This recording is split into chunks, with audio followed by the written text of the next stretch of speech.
Stone presenting Vira, truly independent AI homes, 0% no other charges. போரூருக்கே இது புதுசு at Kattupakkam Porur. இன்னைக்கு அன்புமணியை கட்சியிலேருந்து தூக்கிட்டார் ராமதாஸ் ஐயா. மருத்துவர் ஐயா திமுக கூட்டணி போகணும்னு பார்க்குறாங்க. ஆனால் நிர்வாகிகள் எல்லாருமே அன்புமணி பக்கம் இருக்கோம் அப்படிங்கிறாங்க. பாமக உடஞ்சதுன்னா அதன் லாபம் திமுகக்கு தான், நஷ்டம் அதிமுகக்கு அப்படின்னு விவரமாக டீட்டெயில்டாக ஆடிட்டர் குருமூர்த்தி அமித்ஷா லெட்டர் போட்டார். நான் கேள்விப்பட்ட வரைக்கும் டெல்லி கூடிய விரைவில் தலையிடும்னு கேள்விப்படுறேன். மோடி அவர்களே வரார், டாக்டர் ராமதாஸ் கமான் அப்படின்ட்டாருன்னா ராமதாஸ் வந்துட போகிறார். தமிழக வெற்றி கழகம் அன்டெஸ்டட் பொலிட்டிக்கல் பார்ட்டி. 30%, 40%, 50% என்ன வாய்க்கு வந்தது பேசுகிறீங்க. எனக்கு தெரிஞ்சு விஜய்க்கு 10% மேலே வாக்கு இருக்கிறதா எனக்கு தெரியல. இளைஞர்கள் இருக்காங்க, இல்லைன்னு சொல்ல. அகில இந்திய லெவல்லையே தூங்கு மூஞ்சி கட்சி ஆகி போச்சு பாஜக. முன்ன இருந்த சுறுசுறுப்பு இல்லை. 2 வருடமாக கட்சி தலைவரே போடலிங்க. எப்போ மற்ற மாநிலங்களை வளர்க்க போகிறீங்க? மோடி ஏன் கோட்டை விடுறாருன்னு தெரில.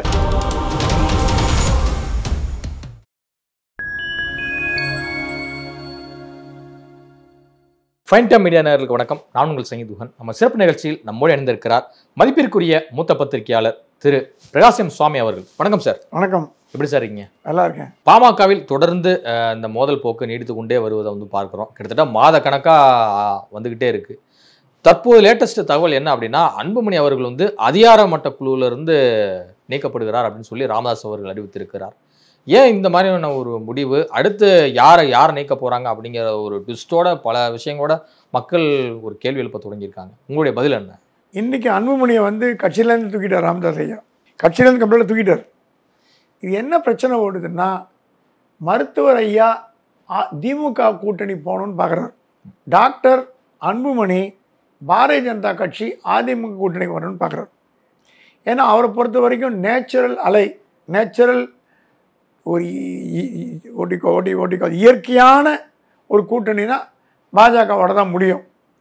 ஏன்னா திமுக கூட்டணியில் விசிகா இருக்குது. விசிகா அது எப்படி எடுத்துக்கும்னு தெரியாது. அது இல்லாமல் ஸ்டாலின் முன்னாடியே அனௌன்ஸ் பண்ணிட்டார், நாங்கள் இனிமேல் பாமகவை எடுத்துக்கிறதா இல்லை அப்படின்ற கொள்கை முடிவை அனௌன்ஸ் பண்ணிட்டார். அதுலேருந்து அவர் மாறுவானா கேட்டிங்கன்னா மாற மாட்டார்னு தான் நினைப்பேன். ஏன்னா திமுக கூட்டணி வலுவாக இருக்குது. விசிகா என்னதான் சண்டை போட்டால் கூட ஸ்டாலின் கொடுக்குறத வாங்கிக்கும். மதிகவும் அந்த மாதிரி தான், காங்கிரஸ் அந்த மாதிரி தான். காங்கிரஸ் கொஞ்சம் முரண்டு பிடிக்கும், 1-2 கூட கொடுத்து சரி பண்ணிடுவார். காங்கிரஸை எப்படி வழி கொண்டு வரணும்னு ஸ்டாலினுக்கு தெரியும். கலைஞர் அப்படி தான் டெல்லிக்கு சோனியா காந்திக்கு ஒரு கால் போடுவார். போட்டானா மேட்ரு முடிஞ்சுது. இந்த காங்கிரஸ் காலம் கப்சிப் ஆகிடுவார். ஸ்டாலின் இந்த மாதிரி ராகுல் காந்திக்கு, ஸ்டாலின் ராகுல் நெருங்கிய நண்பர்கள். ராகுல் காந்திக்கு போட்டு, என்ன ராகுல்ஜி இந்த மாதிரி கட்சிக்காரங்க தமிழ்நாட்டில் கலடா பண்ணுறாங்க அப்படின்னா ராகுல் கவனிச்சார்னா வச்சுங்க எல்லாம் சப்த நாணி அடையணும். ஸோ காங்கிரஸு பெருசாக ஒன்றும் பிரச்சனை பண்ண போகிறதில்ல. விசிகாக்கு 1-2 கூட கொடுக்கலாம், தப்பு இல்லை. கம்யூனிஸ்ட்களும் கேட்குறாங்க. ஸோ ஸ்டாலின் ஒரு மாதிரி ஒரு பிளான் பண்ணி, இப்போ வேல்முருகன்லாம் இருப்பாரான்னு தெரியல கூட்டணியில், அந்த சீட்டுக்கள் மற்றவர்களுக்கு ஒதுக்கப்படலாம் அப்படிங்கிற எண்ணம். ஆகவே ஸ்டாலின் முன்னேற்பாடாக சில நடவடிக்கைகளை எடுத்து வருகிறார். அவருக்கு என்னன்னா, அவர் அப்பா சாதிக்காததை நான் சாதிக்கணும், 2 தடவை தொடர்ந்து ஆட்சியில் வரணும். கலைஞரால் கூட அவ்வளோ ஆளுமை, கலைஞர் போன்ற ஆளுமையெல்லாம் பார்க்க முடியாது. தமிழ்நாட்டிலே ஒரு மிகப்பெரிய அரசியல் தலைவரில் கலைஞர் முக்கியமானவர். கலைஞராலே 2 தடவை ஆட்சிக்கு வர முடியல, தொடர்ந்து வர முடியல. அந்த ரெக்கார்டை பிரேக் பண்ணணும்னு ஸ்டாலின் பார்க்குறாரு. அதுக்கு உண்டான முயற்சி எடுத்துகிட்டு வர்றார். அந்த முயற்சியின் ஒரு அங்கமாக தான் மக்களை போய் சந்திக்கிறார். இப்போ விடுபட்ட மகளிர் உரிமை தொகை அனைவருக்கும் கொடுக்கப்படும் அப்படின்னு அனௌன்ஸ்மெண்ட் விட்டுருக்கார். இது பெண்கள் மத்தியில் எப்படிப்பட்ட தாக்கத்தை ஏற்படுத்துன்றது போக தான் பார்க்கணும். பாமகவில் நீடிக்கிற இந்த குழப்பத்தை தொண்டர்கள் மத்தியில் எப்படி பார்க்குறாங்க? வட மாவட்டங்களில் யாருக்கு தான் செல்வாக்கு அதிகரிச்சிருக்கு? ஆனால் நிர்வாகிகள் எல்லாருமே அன்புமணி பக்கம் இருக்கோம் அப்படிங்கிறாங்க. இன்னொரு பக்கம் தொண்டர்கள்லாம் நான் உருவாக்கின கட்சி, நான் என் பக்கம் இருக்காங்க அப்படின்னு சொல்லிட்டு ராமாஸ் தரப்பில் சொல்லப்படுது. இது எப்போதான் அந்த பிரச்சனை ஓயும்? நான் கேள்விப்பட்ட வரைக்கும் டெல்லி கூடிய விரைவில் தலையிடும்னு கேள்விப்படுறேன். ஓகே. எனக்கு குருமூர்த்தி ஒரு லெட்டர் எழுதி போட்டார் அமித்ஷாக்கு. பாமக உடஞ்சதுன்னா அதன் லாபம் திமுகக்கு தான், நஷ்டம் அதிமுகக்கு அப்படின்னு விவரமாக டீட்டெயில்டாக ஆடிட்டர் குருமூர்த்தி அமித்ஷா லெட்டர் போட்டார். அந்த லெட்டர் பிரதமர் மோடியிடமும் காட்டப்பட்டது. மோடியும் விமானத்தில் இருந்தார். அந்த ஒரு ஸ்மால் மீட்டிங் மாதிரி போட்டாங்க. அந்த மீட்டிங்கில் இருந்தார். மோடி இப்போ கொஞ்சம் வெளிநாட்டு டூரில் பிஸியாக இருக்கார். ஆமாம், இப்போ பிரேசில், டொபாகோ எல்லாம் போயிட்டு வந்தார். அர்ஜென்டினா, பிரேசில், எல்லாம் போயிட்டு வந்திருக்கார். ஸோ டெல்லிக்கு வந்த பிறகு ஒரு வாரத்தில் சென்னைக்கு வர போகிறத விட கேள்விப்படுறோம். எவ்வளோ தூரம் உண்மைன்னு தெரியல. மோடி அவர்களே வர்றார். வந்து டாக்டர் ராமதாஸ் கமான் அப்படின்ட்டார்னா ராமதாஸ் வந்துட போகிறார். அன்புமணி கமான் அப்படின்னு பார். அந்த அதிகார தோரணையில் பேசி 2 பேரும் கட்டி அணைச்சி கை கொடுக்க வச்சு, ஏன் இப்படிலாம் பண்ணுறீங்க, ஏன் சண்டை போடுறீங்க, ஒன்றா சேருங்க அப்படின்னாங்கன்னா, ஏன்னா மோடி மேலே டாக்டர் ராமதாஸ் அவர்கள் மிகப்பெரிய மரியாதை வச்சுருக்கார், மிகப்பெரிய ரெஸ்பெக்ட் வச்சுருக்கார். அந்த ஒரு முறையில் மோடி சொன்னால் ராமதாஸ் கேட்பாரானா கண்டிப்பாக கேட்பார். வேறு யார் சொல்லியும் கேட்காத டாக்டர் ராமதாஸ் மோடி சொன்னால் மட்டும்தான் கேட்பார். அப்போ மோடி தலையிட்டு இந்த பிரச்சனையை தீர்த்து வச்சு பாமகவை அதிமுக கூட்டணி பாஜக கூட்டணியில் கொண்டு வரணும்னு சில முக்கியமான பாஜக தலைவர்கள் எங்கிட்ட சொன்னாங்க. நானும் கேட்டேன் அவங்களே, எத்தனை நாளைக்கு அந்த போர் நீடிக்க போகுது, இவரை நீக்கிறாங்க, அவர் நீக்கிறான் இப்படி போயிட்டே இருக்குதே, நல்லா இல்லையே. அதே நேரத்தில் அன்புமணி சொல்கிறான், கட்சியை உடைக்கிறதுல எனக்கு லாபம் இல்லை, பாட்டாளி மக்கள் கட்சி அப்படின்னு கூட யாரோ சொன்னாங்களாம். அன்புமணியின் PMK அப்படின்னு அன்புமணி சொன்னாலும், அப்பா உயிரோடு இருக்க வரைக்கும் நான் கட்சியை உடைக்க மாட்டேன், என்னை வெளியில் அமைச்சாலும் பரவாயில்ல, என்னை டிஸ்மிஸ் பண்ணாலும் பரவாயில்ல, அப்பா உயிரோடு இருக்க வரைக்கும் அந்த கட்சியை உடைக்கிற எண்ணம் எனக்கு கிடையாது. ஏன்னா அவர் வளர்த்த கட்சின்னு எனக்கு தெரியும். எங்கேயாவது ராமதாஸை பற்றி தரக்குறைவாக டாக்டர் அன்புமணி பேசுகிறாரான்னு பார்த்தீங்கன்னா எங்கேயுமே தரக்குறைவாக பேசலை, மரியாதை கொடுத்தா பேசுகிறார், ரெஸ்பெக்ட் கொடுத்தா பேசுகிறார். இத்தனைக்கும் டாக்டர் ராமதாஸ் அவர்கள் தரக்குறைவாக மகனேன்னு கூட பார்க்காம, கட்சி தலைவர்னு கூட பார்க்காம பேசிட்டு கூட திருப்பி பதிலடி கொடுக்குற அன்புமணி. ஸோ என்னை பொறுத்த வரைக்கும் டெல்லி தலையிட்டு இந்த பிரச்சனையை தீர்த்து வைக்கும் அப்படின்னு நம்புறவங்களில் நானும் ஒத்தனா இருக்கேன். வருகின்ற சட்டமன்ற தேர்தலில் திமுக கூட்டணியுடைய 50% வாக்குகளும் எங்கள் பக்கம் வரும் என பேசியிருக்கிறார் தமிழக வெற்றி கழகத்தின் தேர்தல் பிரிவு மேலாண்மை பொதுச்செயலாளரான ஆதவ அர்ஜுனா அவர்கள் ஒரு பேட்டியில் சொல்லியிருக்காரு. இது அப்படியே 50% திரும்புறதுக்கான வாய்ப்பு இருக்கா? தமிழக வெற்றி கழகம் அன்டெஸ்டட் பொலிட்டிக்கல் பார்ட்டி. திமுக 50% வாக்குகள் வரும் அப்படின்னா அதிர்ச்சியா இருக்கேன். அன்டெஸ்டட் பொலிட்டிக்கல் பார்ட்டி அதன் பலத்தை நிரூபிக்கவில்லை. ஈரோடு கிழக்கு தொகுதியில் போட்டி போட ஒரு நல்ல வாய்ப்பு இருந்தது இடைத்தேர்தலில். அப்போவாது போட்டி போட்டிருக்கலாம், அப்பவும் பேக் அடிச்சார் விஜய். அப்போ நீங்கள் போட்டி போட்டிருந்தீங்கன்னா உங்களோட உண்மையான நிலவரம் மக்களுக்கு தெரிஞ்சிருக்கும். 1வது இடமா, 2வது இடமா, 3வது இடமா, 4வது இடமானு அது தெரியக்கூடாது அப்படிங்கிற நோக்கத்தில் தான் விஜய் அந்த இடைத்தேர்தலில் போட்டி போடலன்னு என்னுடைய அரசியல் நண்பர்கள் கூறுறாங்க. ஏன்னா உண்மை வெளிப்பட்டு போய் டெபாசிட் போச்சுன்னா கட்சி அப்புறம் டேக்ஆஃப் ஆகாது, கீழே கிடக்கும். அந்த ஒரு பயத்தில் நீங்கள் விட்டு ஓடி போனீங்க. இப்போது 30%, 40%, 50% என்ன வாய்க்கு வந்தது பேசுகிறீங்க. எனக்கு தெரிஞ்சு விஜய்க்கு 10% 15% மேலே வாக்கு இருக்கிறதா எனக்கு தெரியல. இளைஞர்கள் இருக்காங்க, இல்லைன்னு சொல்ல. விஜய் கூட இளைஞர்கள் இருக்கிறாங்களா கேட்டால் கண்டிப்பாக இருக்காங்க. பல இளைஞர்கள் கட்சி சாராத இளைஞர்கள், இப்போ திமுக அதிமுகவில் இந்த வந்த இளைஞர்கள்னு சொல்ல, காலேஜ் படிச்சுட்டு எந்த கட்சியில் சேராதவன் டைரெக்டாக விஜய் கட்சியில் போய் சேர்ந்த இளைஞர்களையும் நான் சந்தித்திருக்கேன், பேசியிருக்கேன். ஆனால் திமுகவை தனியாக வீழ்த்த முடியும் அப்படின்னு ஆதவ அர்ஜுனா நம்பினார்னா அவருக்கு அரசியல் தெரியலன்னு அர்த்தம். திமுகவை தனியால் வீழ்த்த முடியாது. திமுக இன்னைக்கு நேரத்துக்கு வந்த கட்சி இல்லை, 90 ஆண்டுகளாக இருக்கிற கட்சி. பார்ட்டி 75 வருடம், திமுக 75 வருடம் இருக்கிற கட்சி. கூடிய விரைவில் 25 வருஷம் போச்சா சென்னிநிதி வரப்போகுது. அது அவ்வளோ சீக்கிரம் ஆட்டி பார்க்க முடியாது உங்களால். அதிமுகவே தளரும் பொழுது இவங்க எப்படி விஜய் கட்சி வந்து திமுகவை அப்படியே டக்குன்னு தூக்கி போட்டு ஆட்சிக்கு வந்துட முடியுமா? பகல் கனவு காண்பதற்கு அனைவருக்கும் உரிமை உண்டு. அதே பெட்டியில் என்ன சொல்றாரு அப்படின்னா, இப்போவே 25% வாக்குகள் வந்து தாவேகாவுக்கு வந்து இருக்கு. விஜய் இன்னும் களத்தில் ஃபுல்லாக இறங்கி மக்களை சந்திச்சாருன்னு இன்னும் 10% கூடிரும், எப்படியும் 35% வாக்கு எங்கள்கிட்ட இருக்கு அப்படிங்கிறார். இது என்ன மாதிரியான கால்குலேஷன் நினைக்கிறீங்க? யார் மக்களை சந்திக்கிறதுக்கு உங்களை தடுக்கிறாங்க? நீங்கள் பனையூர்லேயே எப்போ பார்த்தா அரசியல் பண்ணிங்கன்னா வெளியில் வந்து அரசியல் பண்ணலையே. ஒரு மாநாடு போட்டிங்க, 2 மாநாடு போட்டிங்க, சோஷியல் மீடியா மீட் போட்டிங்க, அது மட்டும் போடாது. மக்களோட மக்களாக போராட்டத்தில் கலந்துக்கணும். சும்மா போய் கை காமிச்சிட்டு வேனில் இறங்கி அதெல்லாம் எனக்கு நீங்கள் நினைக்கிறீங்க சினிமா மோகத்தினால் தமிழ்நாட்டில் ஓட்டு வரும்னு நினைக்கிறீங்க. அது எம்ஜிஆர் ஜெயலலிதா சகாப்தத்தோடு போச்சு. இன்ஃபேக்ட் ஜெயலலிதா கூட சினிமா நடிகைன்னு யாரும் ஓட்டு போடல, ஞாபகம் வச்சுக்கோங்க. எம்ஜிஆருக்கு கூட போட்டுக்கலாம், எம்ஜிஆருக்கு சினிமா நடிகர்னு ஓட்டு போட்டுக்கலாம். 22 வருஷம் பயணிச்சிருக்கிறாருல, 20 வருஷம் அரசியலில் பயணித்து எம்எல்ஏ வந்து கட்சியை வளர்த்து எம்ஜிஆர் வந்து அண்ணாவோட இதே கனின்னு பாராட்டப்பட்டு அப்புறம்தான் வந்து 1967 திமுக ஆட்சிக்கு வரத்துக்கு முக்கிய காரணம் எம்ஜிஆர். தம்பி உன் முகத்தை காட்டு, லட்சம் வாக்குகளை பெறுகிறேன் அப்படின்னு சொன்னவர் அண்ணா. எம்ஜிஆரோட அந்த குண்டடிப்பட்ட அந்த படத்தை வச்சு தான் ஆட்சிக்கு வந்தாங்க. அப்புறம் பல்வேறு காரணங்களால் பிரிந்து போகப்பட்டது, முடிஞ்சு போச்சு. ஸோ அப்படி இருக்கும்பொழுது சினிமா மோகத்தினால் மட்டும் விஜய் வருவாரான்னு கேட்டிங்கன்னா அது ஒரு 2-3% வாய்ப்பு உண்டு. மீதியெல்லாம் விஜய் கொள்கைகள். இப்போ இருக்கிற இளைஞர்கள்லாம் சாதாரணமாக நீங்கள் இடம் போட முடியாது. அந்த காலத்துக்கு மாதிரி நீங்கள் வந்து அப்பா டிஎம்கேக்கு போட்டார், அப்பா காங்கிரஸுக்கு போட்டார், பையன் காங்கிரஸுக்கு போடுறான்ற கதை கிடையாது.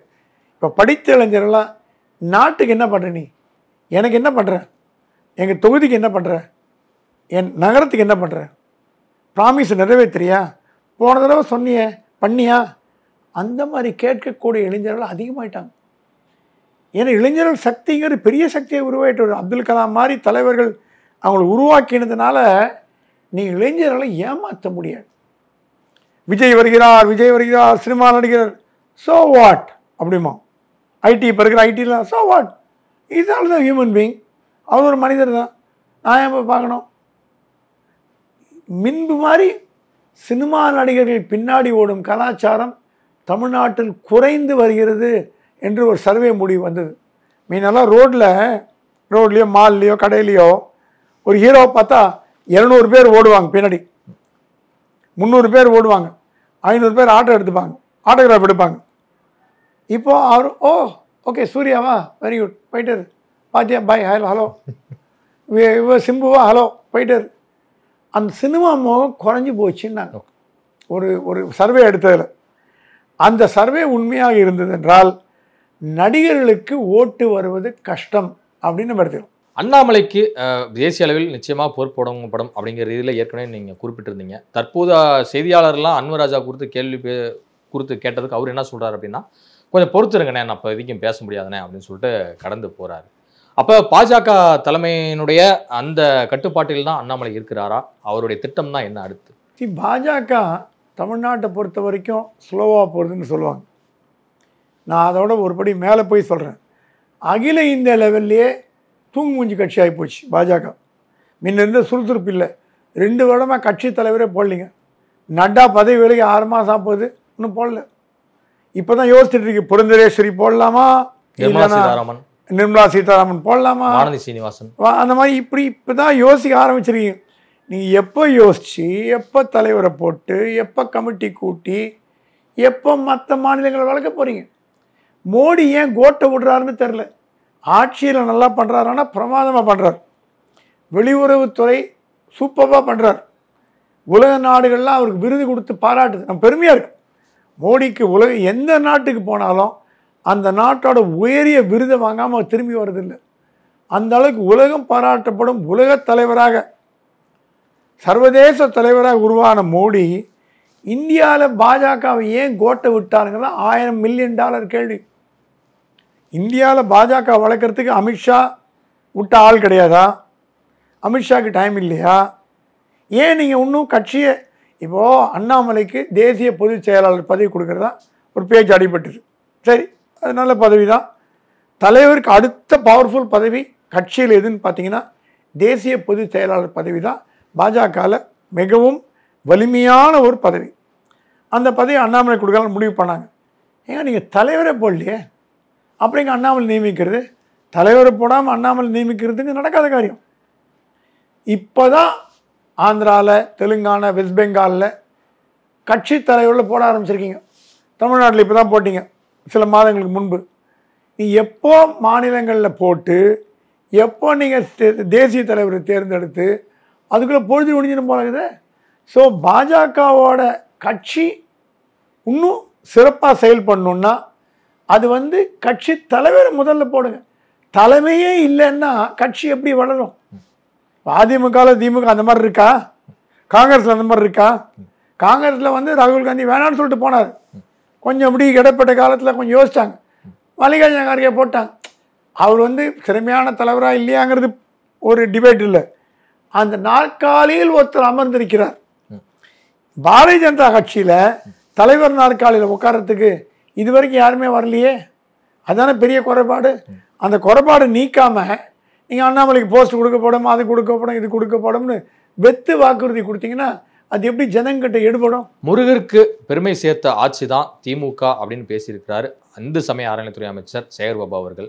வடபழனி முருகன் கோயில், மருதமலை முருகன் கோயில், திருச்செந்தூர் முருகன் கோயில்னு முருகருக்கு வந்து குடமுழுக்கு நடத்தி பெருமை சேர்த்தது திமுக ஆட்சி தான் அப்படிங்கிறதுல குறிப்பிட்டிருக்காரு. இதை எப்படி பார்க்குறீங்க? குடமுழுக்கு திமுக ஆட்சியில் பண்ணுறதுங்கிறது பெரிய விஷயம்தான். ஆனால் திருச்செந்தூரில் 200 கோடி சிவநாடார் கொடுத்ததை மறந்துட்டீங்களே ஐயா. முழுக்க முழுக்க அரசாங்க பணம் இல்லையே. சிவநாடார் என்ற ஒரு தொழிலதிபர் 200 கோடியை கொடுத்து சிறப்பாக நடத்துறதுக்கு வழிவகுத்தார். அந்த மாதிரி பல்லாயிரக்கணக்கான மக்கள், முகம் தெரியாதவர்கள்லாம் வந்து பணம் கொடுக்குறாங்க கும்பாபிஷேகத்துக்கு.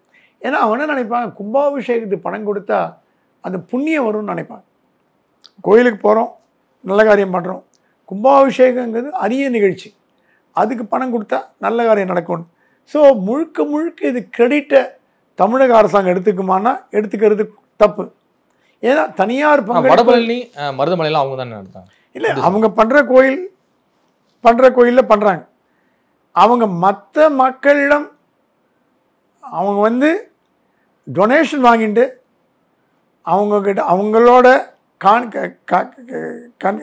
என்ன சொல்கிறது, அவங்களோட அன்பளிப்பை வாங்கிட்டு நீங்கள் நடத்தும் பொழுது நீங்கள் உரிமை கொண்டாட முடியாது. ஆனால் திமுக ஆட்சியில் குடமுழுக்கு நடைபெறும் என்பது ஒரு செய்தியான ஒரு செய்தி.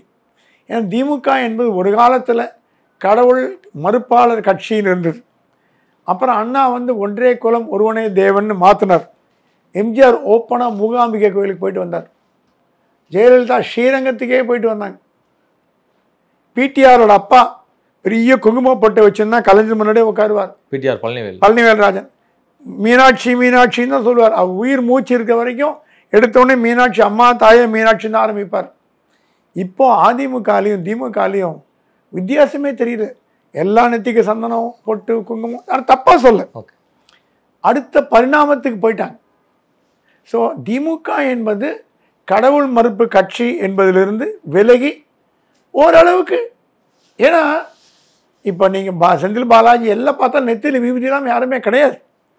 அப்படிப்பட்ட ஒரு வளர்ச்சி, பரிணாம வளர்ச்சி அடைந்ததுன்னா அது வரவேற்கத்தக்க ஒன்று. ஏன்னா கடவுள் எதிர்ப்பு என்பது மழுங்கி போன ஒரு ஆயுதமாக போச்சு தமிழ்நாட்டில். ஏன்னா இங்கேருந்து அதிகமான பேர் திருவண்ணாமலையில் 6 மணி நேரம் கியூ நிற்கிறாங்க. கேரளா, ஆந்திரா, கர்நாடகாவிலேருந்து வர டூரிஸ்டெல்லாம் போகக்கூடிய இடம் திருவண்ணாமலை. திருப்பதியை ஓவர்டேக் பண்ணுமோ அப்படிங்கிற அச்சம் தோன்றி இருக்கு.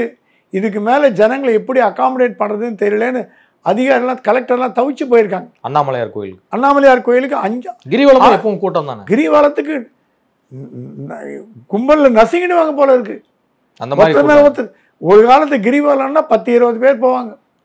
லட்சக்கணக்கான மக்கள் போக ஆரம்பிச்சிட்டாங்க. ஸோ தமிழ்நாட்டில் பக்தி கலாச்சாரம் வளர்ந்துருக்கானா வளர்ந்துட்டு வருது. இது ஆன்மீக அரசியலுக்கு உதவுமானா கண்டிப்பாக உதவும். அதனால தான் வந்து திருச்செந்தூர் கும்பாபிஷேகம், வடபழனி கும்பாபிஷேகம், எல்லா கும்பாபிஷேகம் திமுக எடுத்து நடத்துறதுக்கு காரணமே நாங்கள் இந்து மதத்திற்கு எதிரானவர்கள் அல்ல அப்படின்ற செய்தியை மக்களிடம் கொண்டு போவதற்கு திமுக அரசாங்கம் எடுக்கிற முயற்சி தான் கும்பாபிஷேகம். சிறப்பாக நீங்கள் பண்ணீங்கன்னா பாராட்டுகள், குறை இருந்தால் திருத்திக்கங்க. இதுவரை உங்கள் பல்வேறு கருத்துக்களை முடிப்பதற்கு நன்றி. நன்றி.